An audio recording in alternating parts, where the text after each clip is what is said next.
जीवित पुत्री का व्रत कथा। अथ जीवित पुत्री का व्रत कथा। एक बार नैमिषारण्य के निवासी ऋषियों ने संसार के कल्याणार्थ सूत जी से पूछा, हे सूत, कराल कलिकल में लोगों के बालक किस तरह दीर्घायु होंगे, सो कहिए। सूत जी बोले, जब द्वापर का अंत और कलयुग का आरंभ था, उसी समय बहुत सी शोकाकुल स्त्रियों ने आपस में सलाह की कि क्या इस कली में माता के जीवित रहते पुत्र मर जाएंगे। जब वे आपस में कुछ निर्णय नहीं कर सकी, तब गौतम जी के पास पूछने के लिए गई। जब उनके पास पहुंची तो उस समय गौतम जी आनंद के साथ बैठे थे। उनके सामने जाकर उन्होंने मस्तक झुकाकर प्रणाम किया। तदंतर स्त्रियों ने पूछा, हे प्रभु, इस कलयुग में लोगों के पुत्र किस तरह जीवित रहेंगे, इसके लिए कोई व्रत या तप हो तो कृपा करके बताइए। इस तरह की बात सुनकर गौतम जी बोले, आपसे मैं वही बात कहूँगा जो मैंने पहले से सुन रखी है। गौतम जी ने कहा, जब महाभारत युद्ध का अंत हो गया और द्रोण पुत्र अश्वत्थामा के द्वारा अपने बेटों को मरा देखकर सब पांडव बड़े दुखी हुए, तो पुत्र के शोक से व्याकुल होकर द्रौपदी अपनी सखियों के साथ ब्राह्मण श्रेष्ठ धौम्य के पास गई और उसने धौम्य से कहा, हे विपेंद्र, कौन सा उपाय करने से बच्चे दीर्घायु हो सकते हैं, कृपा करके ठीक ठीक कहिए। धौम्य बोले, सतयुग में सत्य वचन बोलने वाला, सत्य आचरण करने वाला समदर्शी जिमुतवाहन नामक एक राजा था। एक बार वह अपनी स्त्री के साथ अपने ससुराल गया और वहीं रहने लगा। एक दिन आधी रात के समय पुत्र के शोक से व्याकुल कोई स्त्री रोने लगी, किंतु वह अपने बेटे के दर्शन से निराश हो चुकी थी। उसका पुत्र मर चुका था। वह रोती हुई कहती थी, हाय, मुझ बूढ़ी माता के सामने मेरा बेटा मरा जा रहा है। उसका रुदन सुनकर राजा जिमुतवाहन का तुमानन हृदय विदीर्ण हो गया। वह तत्काल उस स्त्री के पास गया और उससे पूछा, तुम्हारा बेटा कैसे मरा है। बूढ़ी ने कहा, गरुड़ प्रतिदिन आकर गांव के लड़कों को खा जाता है। इस पर दयालु राजा ने कहा, माता, अब तुम रो मत, आनंद से बैठो, मैं तुम्हारे बच्चे को बचाने का यत्न करता हूँ। ऐसा कहकर राजा उस स्थान पर गया जहाँ गरुड़ आकर प्रतिदिन मांस खाया करता था। उसी समय गरुड़ भी उस पर टूट पड़ा और राजा के शरीर का मांस खाने लगा। जब अतिशय तेजस्वी गरुड़ ने राजा का बायां अंग खा लिया, तो झट पर राजा ने अपना दाहिना अंग फेंक कर गरुड़ के सामने कर दिया। यह देखकर गरुड़ जी ने कहा, देव योनियों में तुम कौन हो, तुम मनुष्य तो नहीं जान पड़ते। अच्छा, अपना जन्म और कुल बताओ। पीड़ा से व्याकुल मन वाले राजा ने कहा, हे पक्षीराज, इस तरह के प्रश्न करना व्यर्थ है, तुम अपनी इच्छा पर मेरा मांस खाओ। यह सुनकर गरुड़ रुक गया और बड़े आदर से राजा के जन्म और कुल की बात पूछने लगे। राजा ने कहा, मेरी माता का नाम है शव्या और मेरे पिता का नाम शालिवाहन है। सूर्यवंश में मेरा जन्म हुआ और जिमुतवाहन मेरा नाम है। राजा की दयालुता देखकर गरुड़ ने कहा, हे महाभाग, तुम्हारे मन में जो अभिलाषा हो वह वर मांगो।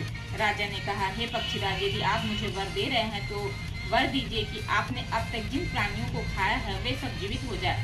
हे स्वामी, अब से आप यहाँ बालकों को ना खाए और कोई ऐसा उपाय करे कि जहाँ जो उत्पन्न हो वे लोग बहुत दिनों तक जीवित रहे। धौम्य ने कहा कि पक्षीराज गरुड़ राजा को वरदान देकर स्वयं अमृत के लिए नागलोक चले गए। वहां से अमृत लाकर उन्होंने उन मरे मनुष्यों की हड्डियों पर बरसाया। ऐसा करने से सब लोग जीवित हो गए जिनको कि पहले गरुड़ ने खाया था। राजा के त्याग और गरुड़ की कृपा से वहाँ वालों का बहुत कष्ट दूर हो गया। उस समय राजा के शरीर की शोभा दुगनी हो गई थी। राजा की दयालुता देखकर गरुड़ ने कहा, मैं संसार के कल्याणार्थ और एक वरदान दूंगा। आज आश्विन कृष्ण सप्तमी से रहित शुभ अष्टमी तिथि है। आज ही तुमने यहाँ की प्रजा को जीवन दान दिया है। हे वत्स, अब से यह दिन ब्रह्म भाव हो गया है। जो मूर्ति भेद से विविध नामों से विख्यात है, वही तरलौक्य से पूजित दुर्गा अमृत प्राप्त करने के अर्थ में जीवित पुत्रिका कहलाई है। सो इस तिथि को जो स्त्रियां उस जीवित पुत्रिका की और पुरुष की आकृति बनाकर तुम्हारी पूजा करेंगी, तो दिनों दिन उनका सौभाग्य बढ़ेगा और वंश की भी बढ़ती होती रहेगी। हे महाभाग, इस विषय में विचार करने की भी आवश्यकता नहीं है।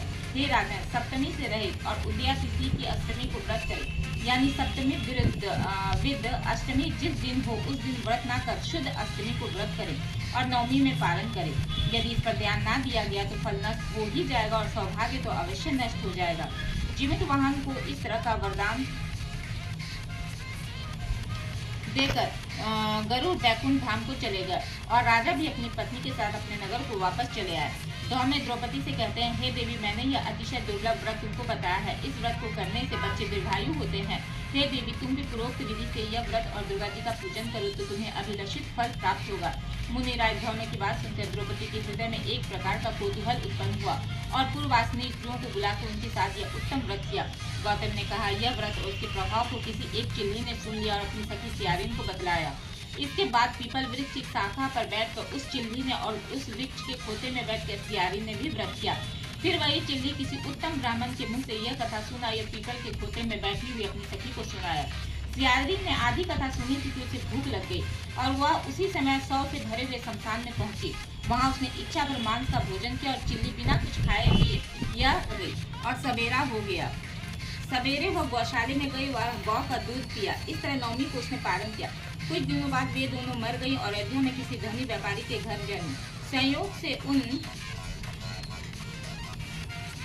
दोनों का जन्म एक ही घर में हुआ, जिसमें सियारिन ज्येष्ठ हुई और चिल्ली छोटी।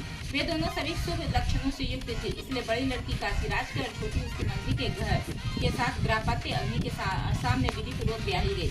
पूर्वजन्म के कर्म से वह मृगनयनी रानी हुई। जिस किसी भी संतान को उत्पन्न करती वह मर जाती थी और पूर्व जन्म की बातों के स्मरण करने वाली मंत्री की पत्नी ने अष्ट वस्तुओं के सदृश तेजस्वी 8 बेटे उत्पन्न किए और सभी जीवित रह गए। अपनी बहन के पुत्रों को जीवित देखकर ईर्ष्यावश राजपत्नी ने अपने स्वामी से कहा कि यदि तुम मुझे जीवित रखना चाहते हो तो इस मंत्री के भी पुत्रों को उसी जगह भेज दो जहाँ मेरे बेटे गए हैं, अर्थात इन्हें मार डालो।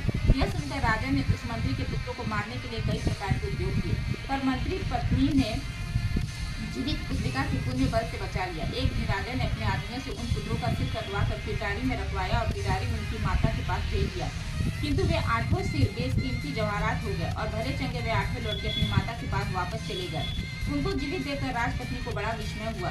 अंत में मंत्री की पत्नी के पास आई और उसने पूछा, बहन तुमने कौन सा ऐसा पुण्य किया है जिसे बार बार मारे जाने पर भी तुम्हारे बेटे नहीं मरते? इस पर मंत्री की पत्नी ने कहा, पूर्व जन्म में चिल्ली थी और तुम सियारी, दोनों ने व्रत किया था। तुमने व्रत के नियमों का भली भांति पालन नहीं किया और मैंने किया था। इसी दोष से हे बहन तुम्हारे बेटे नहीं जीते हैं। ओ राजरानी, अब तुम इस जीवित पुत्री का व्रत को करो तो तुम्हारे बेटे भी दीर्घायु होंगे। मैं तुमसे सच सच कह रही हूँ। उसके कथनानुसार रानी ने व्रत किया, तभी से उसके कई बेटे सुंदर और दीर्घायु होकर बड़े बड़े राजा हुए। सूत जी कहते हैं कि सब प्रकार का आनंद देने वाला मैंने यह दिव्य व्रत बतलाया। स्त्रियां चिरंजीवी संतान चाहती हों तो विधि पूर्वक यह व्रत करें।